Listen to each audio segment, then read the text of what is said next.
আমি যতদূর মনে করি যে জামাত ইসলামের চিঠির ভিত্তিতে এ বিষয়ে নির্বাচন কমিশনের কিছু করণীয় নাই। যদি দুটো জিনিস আছে, উনি যদি দলের থেকে পদত্যাগ করে, বা এখানে আইনে বলা আছে দলের থেকে পদত্যাগ করা, এখন উনি পদত্যাগ করেন নাই, ওনাকে এক্সপেল করছে।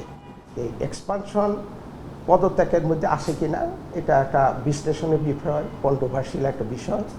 যদি এই ধরনের কিছু আমাদের কাছে আসে তাহলে তখন আমরা এটা আমাদের নির্বাচন কমিশন তার সিদ্ধান্ত জানাবে, এবং সেই জিনিসটা আসতে হবে পার্লামেন্ট থেকে।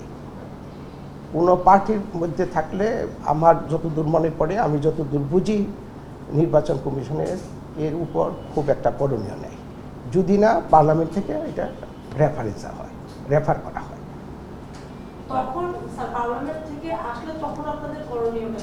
তখন করণীয় যে আপনাকে বললাম যে আমি এখন প্রিজাজ করব না, আমার নিজস্ব ওপিনিয়ন আমি এখানে বলবো না, তাহলে প্রিজাজ হয়ে যাবে। আসার পরে আমরা এটা বিশ্লেষণ করব, দেখব আইন কানুন অনুযায়ী কি হওয়া উচিত, তখন নির্বাচন কমিশন তার সিদ্ধান্ত অবহিত করবে।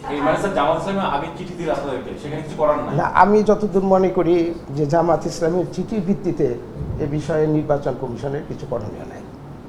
যদি একটা কারণ যে বিষয়টা আপনাদের মাধ্যমে আমি জানলাম, একটা নৈতিক স্খলনজনিত একটা বিষয়, এটার জন্য সে তাকে সরাসরি উনি নির্বাচনে অযোগ্য হবেন না।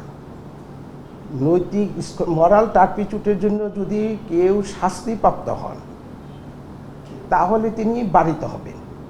তো তিনি তো এখনও তো ওইভাবে বারিত হন নাই, তার শাস্তি হয় নাই, কাজে এটার জন্য নির্বাচন কমিশনের কিছু করণীয় আছে বলে আমার মনে হয় না। আমাদের নির্বাচন কমিশনের সেটা বিষয় না, সেটা মেম্বারশিপ থেকে পার্লামেন্ট উনি পদত্যাগ করবেন। আর একটা হলো পার্টির থেকে পদত্যাগ করা, দুইটা জিনিস। আর্টিকেল 70 হচ্ছে পার্টি থেকে যদি পদত্যাগ করে তাহলে ওনার মেম্বারশিপ চলে যাবে।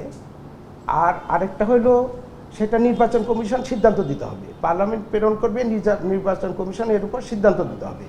আরও যদি উনি পার্লামেন্ট থেকে মেম্বারশিপ থেকে পদত্যাগ করেন তাহলে 67 পদত্যাগ পার্লামেন্ট গ্রহণ করবে, ব্যবস্থা করবে, নির্বাচন কমিশনে আসার কোনো প্রশ্ন ওঠে না।